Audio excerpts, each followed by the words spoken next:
Terima kasih telah bergabung kembali di podcast saya Amalia Sustikarini. Sejak tahun 2015, tanggal 22 Oktober diputuskan sebagai Hari Santri Nasional. Dan pada tahun 2019, kita juga memiliki Undang-Undang Nomor 18 tahun 2019 tentang pesantren. Dalam podcast kali ini, saya mengundang seorang santri, Romzi Ahmad atau akrab dipanggil Gus Romzi, untuk bincang-bincang tentang berbagai aspek tentang santri dan pondok pesantren di Indonesia. Romzi Ahmad adalah Direktur Pendidikan Al-Sigor Foundation yang bergerak di bidang pendidikan Islam dan pondok pesantren. Al-Sigor Foundation berpusat di Cirebon dan memiliki cabang di Provinsi Lampung dan Kalimantan Barat. Sejak Desember 2019, Romzi menjabat sebagai Asisten Staf Khusus Presiden Gugus Tugas Pondok Pesantren. Selain itu, Romzi juga aktif berbagai organisasi sebagai Wakil Ketua Umum Bidang Strategi Komunikasi dan Kreatif, Gerakan Nasional Literasi Digital Siberkreasi, juga Ketua Bidang Hubungan Internasional PB PMII, dan CEO Pesantren Development. Simak perbincangan kami berikut ini.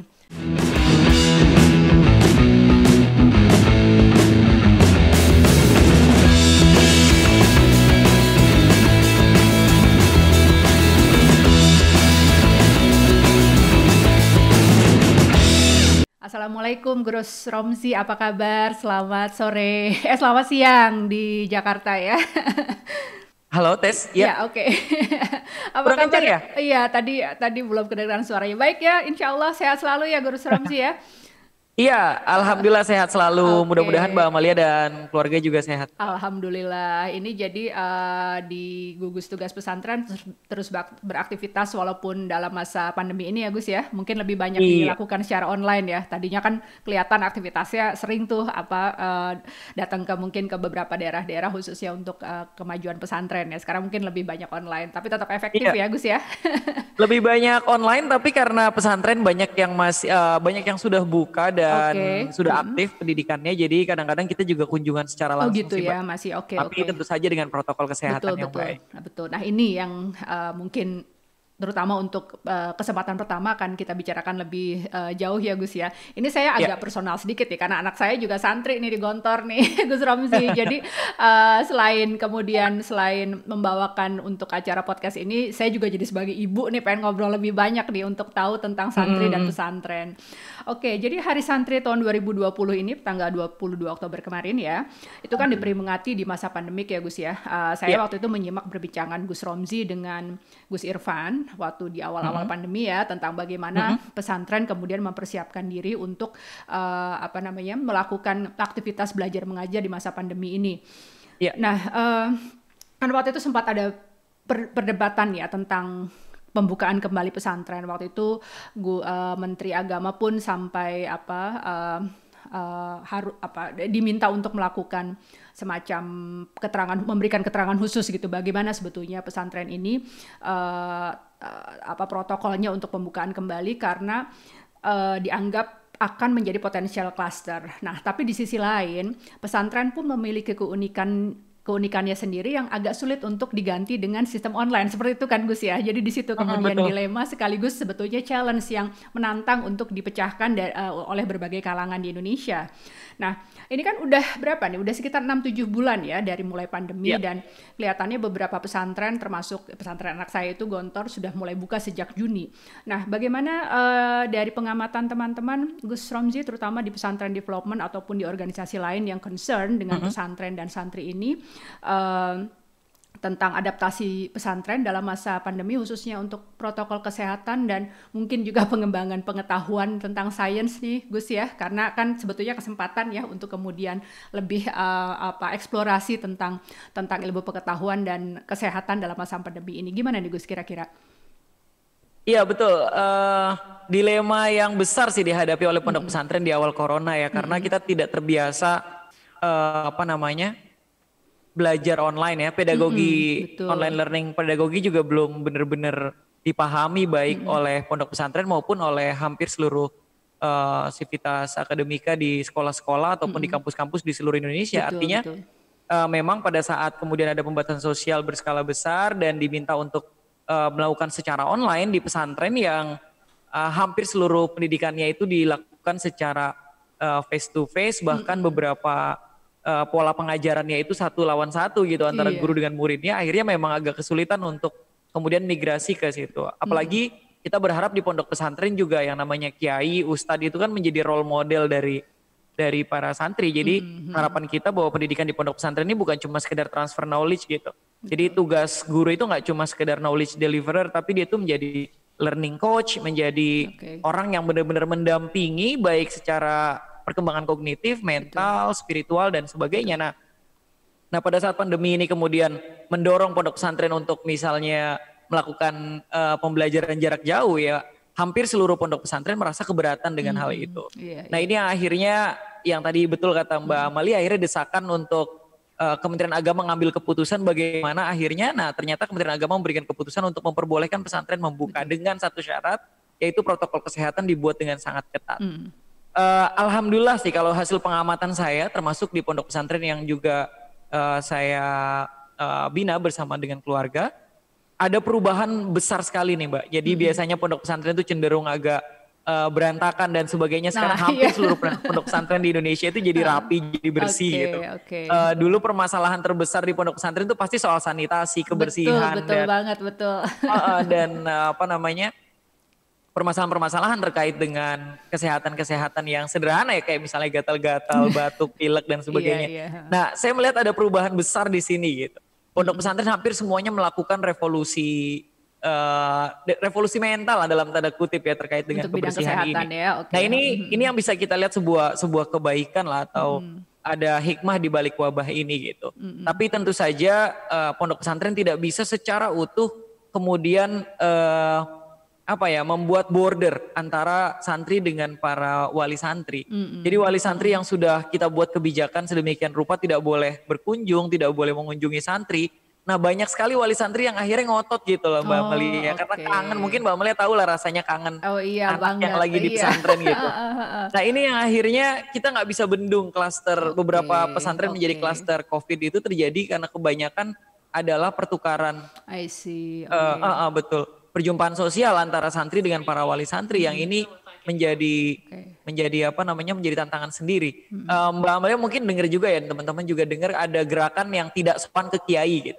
Nah, gerakan tidak sopan ke kiai itu kan didorong oleh Gusmus, didorong oleh Mas Ulil Absar dan sebagainya.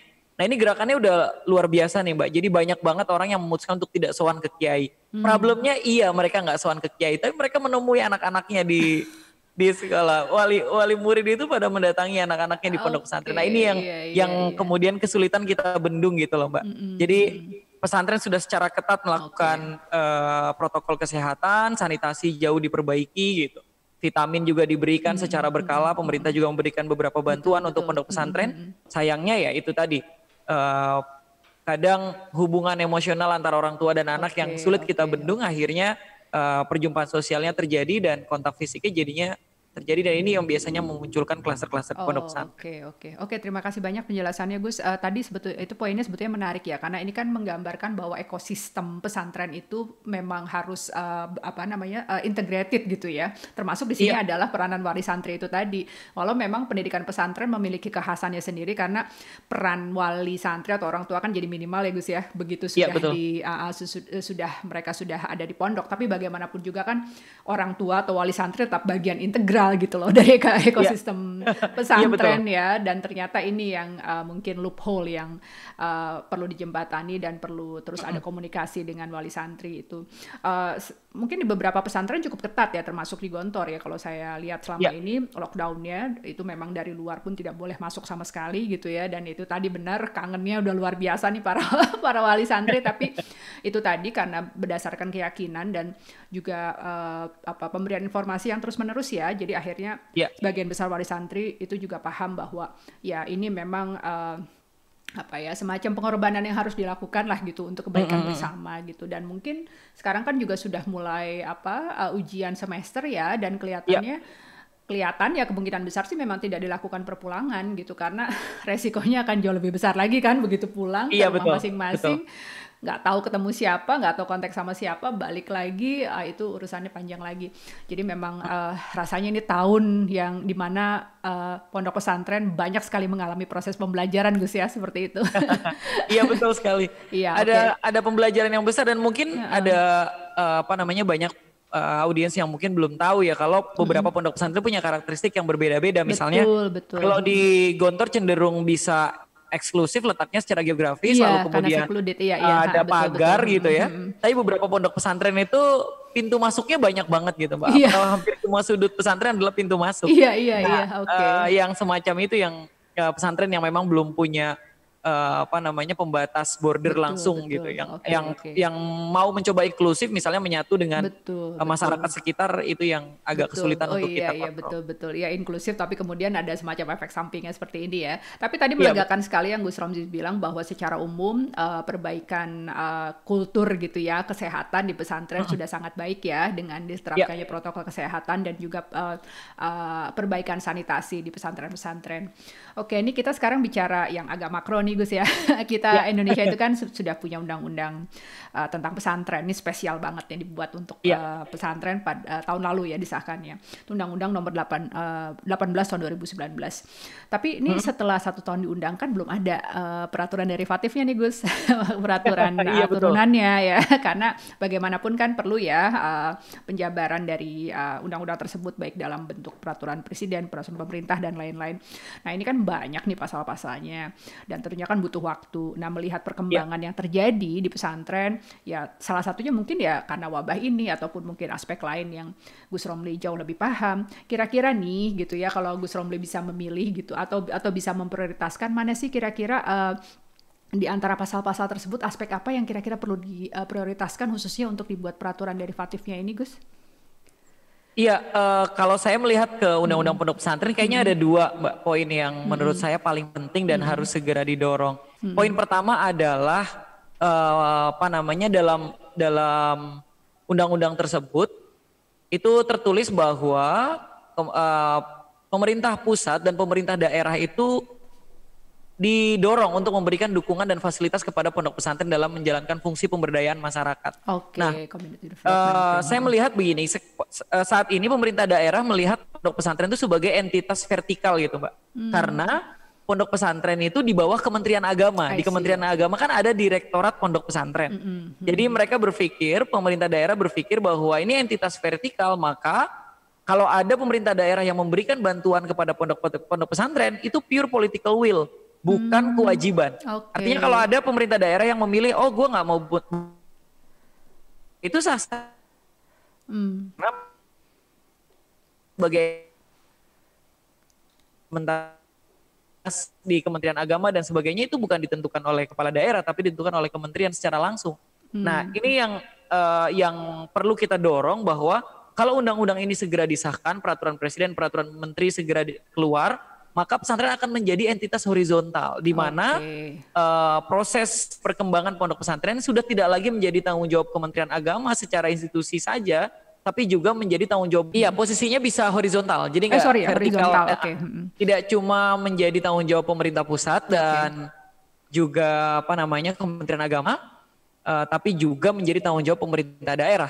Dari semua level daerah, baik di provinsi maupun di kabupaten gitu. Nah, itu yang pertama.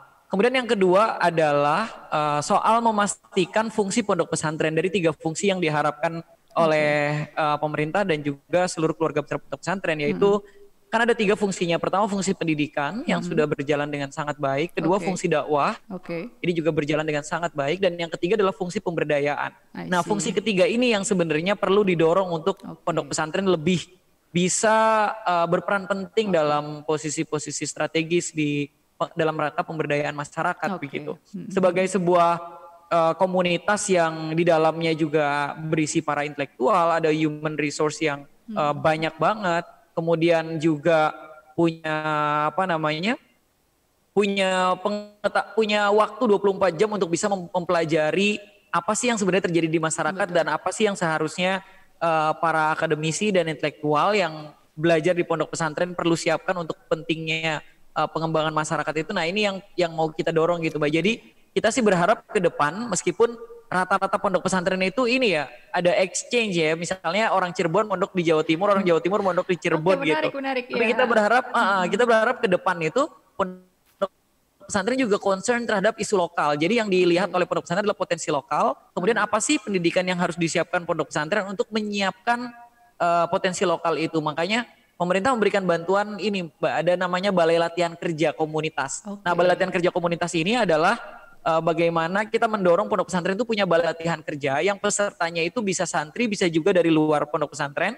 Tapi balai latihan kerja komunitas ini disesuaikan dengan potensi lokal.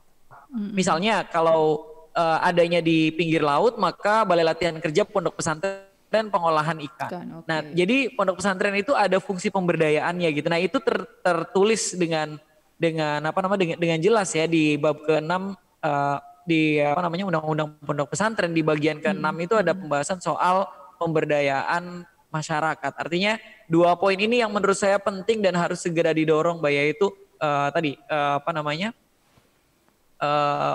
fungsi pemberdayaan pondok pesantren dan juga posisi pondok pesantren agar ada di level horizontal juga, nggak cuma di level vertikal itu. Oke. Terima kasih banyak penjelasannya Gus Romzi. Nah, salah satu aktivitas Gus Romzi sekarang selain dari aktivitas yang banyak banget itu ya, itu kan adalah sebagai CEO dari Pesantren Development. Ini saya udah berapa kali nih ngintip websitenya gitu kan, juga lihat-lihat kegiatannya. Kelihatan di sini banyak sekali penekanan terhadap aspek digital dan teknologi ya, kalau saya tidak salah ya tangkap dari itu visi misinya, kemudian programnya itu. Nah, mengapa Gus aspek ini dianggap penting bagi pengembangan pondok pesantren, bahkan sampai ada pesantren influencer juga gitu ya, bagaimana benar-benar sangat mengikuti dinamika digital untuk kaum milenial sekarang gitu kan. Itu, menurut saya itu bagus sekali gitu. Nanti mungkin Gus Romzi bisa menjelaskan pemilihan dari penekanan aspek digital ini. Nah, cuma begini, kan ada beberapa pondok pesantren juga yang masih sangat tradisional ya dalam dalam kegiatan belajar mengajar itu, bahkan sama sekali tidak menggunakan internet, sekali-sekali aja gitu. Nah, ini gimana kira-kira nih Gus menjembatani hal ini gitu ya?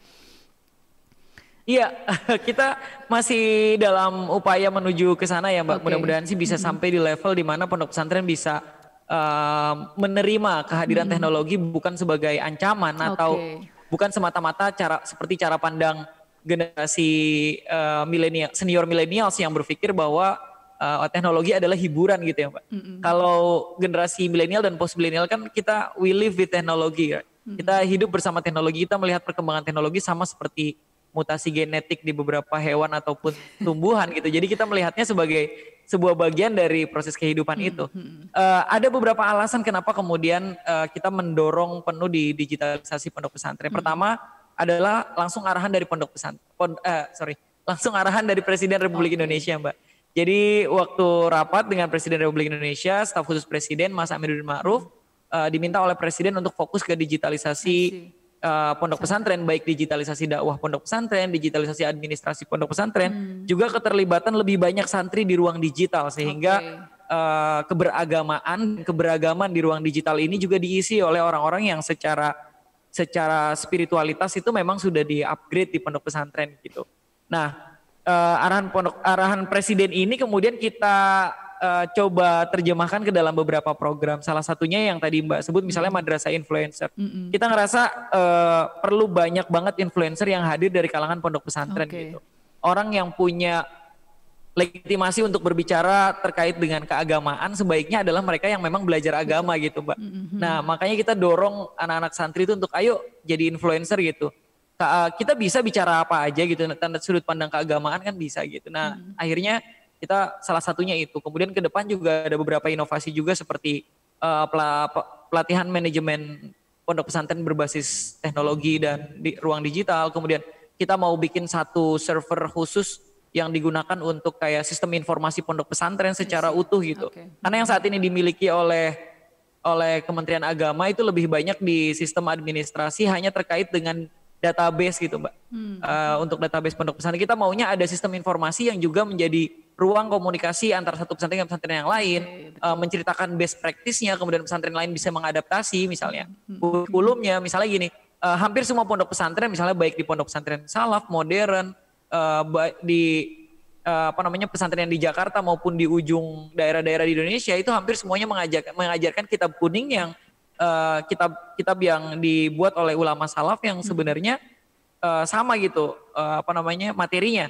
Hanya kita maunya ada sistem informasi yang mungkin bisa memberikan alternatif. Oke, kita belajar misalnya kitab hadis namanya Fathul Bari. Oke, kita mengajarkan ini melalui media baru yaitu medianya teknologi. I Kita see. buatin audio visualnya, kita Oke, buatin iya iya. audiobooknya misalnya untuk membantu beberapa santri yang memang lebih suka belajar secara auditori gitu. Nah, kita juga mendorong pondok pesantren untuk jauh lebih inklusif juga Mbak, memahami ada apa namanya? Memahami bahwa manusia itu punya perbedaan satu sama lain gitu. Jadi kita harus mendorong santri untuk bisa belajar melalui caranya masing-masing gitu. Nah, itu yang kita dorong secara utuh dan kita merasa apa namanya?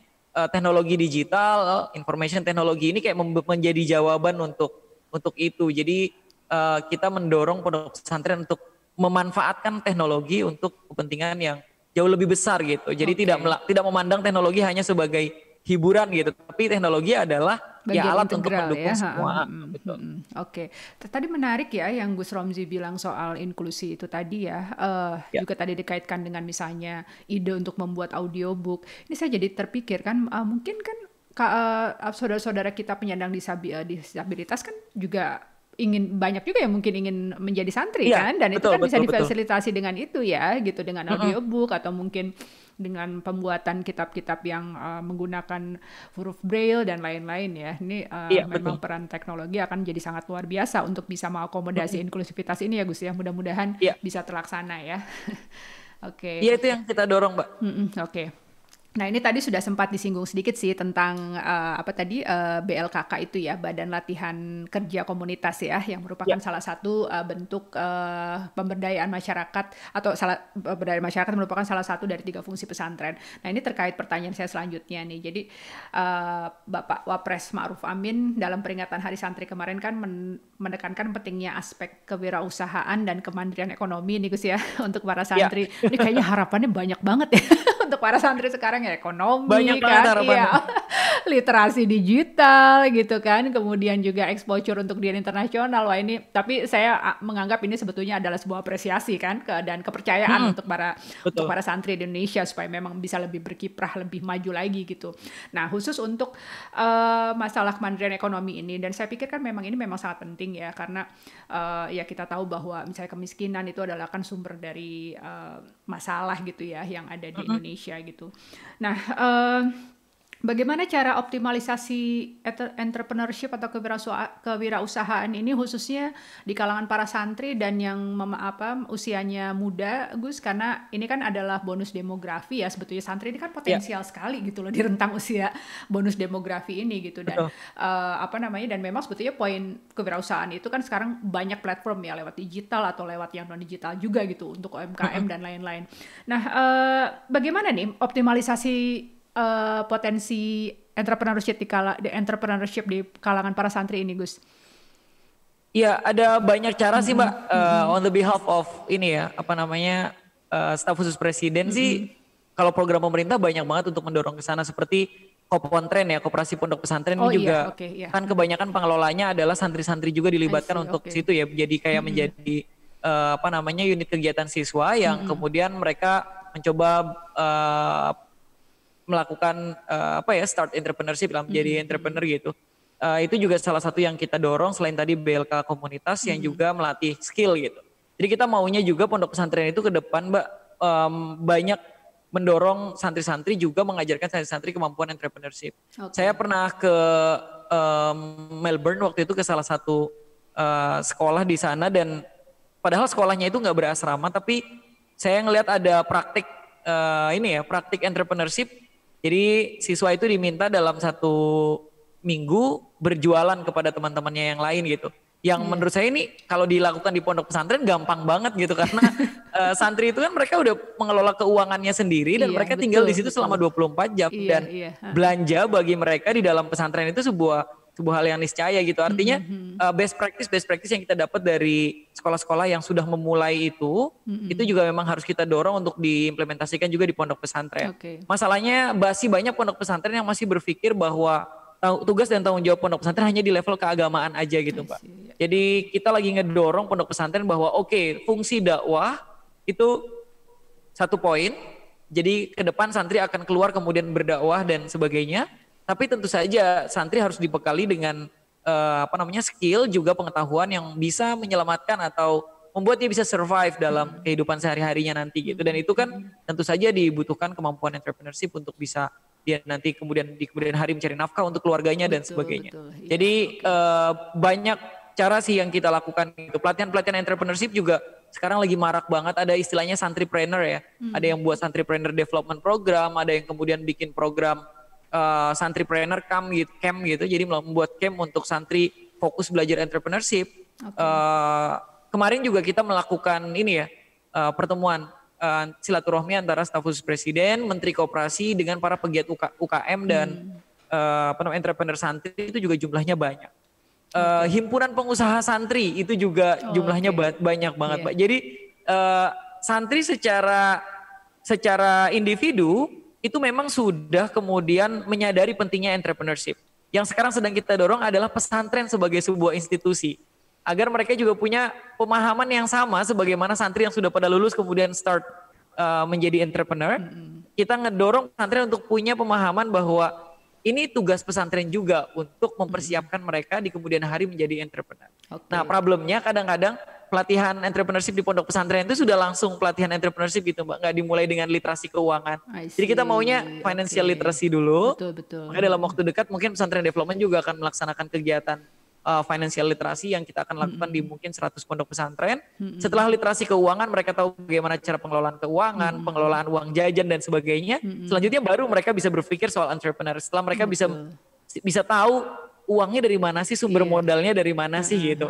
Nah, itu yang lagi kita dorong. Jadi financial literacy menjadi salah satu poin paling penting untuk mendorong di kemudian hari, mendorong santri untuk menjadi entrepreneur. Betul. Iya, itu tadi poinnya bagus banget Gus ya tentang financial literacy, karena kan sebagian besar kan santri itu mulainya dari usia lulus SD ya, dari berapa mungkin 12 tahun kan. 12 tahun itu kan kalau di sekolah-sekolah yang biasa ya mereka masih maksudnya masih diatur sekali kan uang jajannya oleh orang tua gitu kan, berapa gitu kan. Terus nanti kemudian kalau kurang mereka minta. Nah, sebetulnya apabila mereka sudah punya financial literacy itu dari umur berapa tuh 12 tahun, itu kan tentunya akan menjadi modal yang akan sangat baik ya untuk life skill mereka ya. Dan juga tadi untuk kemudian diteruskan juga dalam bentuk entrepreneurship, dan mungkin pondok pesantren akhirnya bisa jadi inkubator bisnis gitu kali ya, inkubator entrepreneurship muda kita, dan tidak hanya untuk kepentingan individunya saja gitu ya, nanti keluar pesantren bisa menjalankan bisnis, tapi mungkin juga bisa menjadi penggerak ekonomi masyarakat sekitar kali ya gitu kan. Iya, saya suka tuh Mbak istilah inkubator seperti yang Mbak Amalia sampaikan. Mereka diinkubasi, tapi inkubasi selama paling cepat 6 tahun Mbak, atau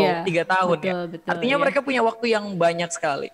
24/7 under supervision of teachers kan, sama kiai-kiai. Artinya sebenarnya kita punya peluang besar nih untuk mengupgrade santri menjadi pribadi yang utuh gitu, yang siap menjalani hari-hari yang luar biasa di kemudian hari. Maka fungsi inkubasi, kehangatannya tentu saja harus sesuaikan kan. Kalau kita mau telur yang kita inkubator yang kita taruh di inkubator ini bisa menetas, semuanya harus disesuaikan sesuai dengan kebutuhan santri. Pondok pesantren harus mau membuka diri, memahami apa yang dibutuhkan oleh santri, bukan cuma sekedar mengejar target pendidikan dan nilai yang mungkin sudah turun-temurun ya, establis mapan menjadi salah satu target pondok pesantren, tapi juga memahami kebutuhan para santri di hari ini dan menyiapkan segala bekal yang mereka butuhkan untuk kemudian bisa dimanfaatkan oleh mereka di kemudian hari. Iya, dan juga terintegrasi dengan masyarakat ya, karena tadi fungsinya yang ketiga itu yang Gus Romzi bilang, pemberdayaan masyarakat. Oke, terima kasih sekali Gus Romzi, perbincangannya sangat menyenangkan, dan saya jadi banyak belajar nih sebagai wali santri, dan sebagai orang yang sangat ingin mengetahui lebih banyak tentang perkembangan pesantren juga kehidupan para santri. Terima kasih sekali lagi atas waktunya, sukses untuk semua aktivitasnya. Jaga terus kesehatan ya Gus Romzi ya. Salam untuk semua teman-teman di pesantren development dan juga di aktivitas Gus Romzi yang lain. Salam juga untuk keluarga. Terima kasih. Assalamualaikum warahmatullahi wabarakatuh. Waalaikumsalam warahmatullahi wabarakatuh. Thank you ya. Terima kasih. Thank you. Ya. Demikian tadi perbincangan saya dengan Romzi Ahmad seputar topik tentang santri dan pondok pesantren di Indonesia, termasuk aspek digitalisasi pondok pesantren, undang-undang pesantren, dan kemandirian ekonomi para santri. Subscribe channel ini untuk mendapatkan update tentang episode baru dan menarik lainnya. Terima kasih dan salam sehat selalu.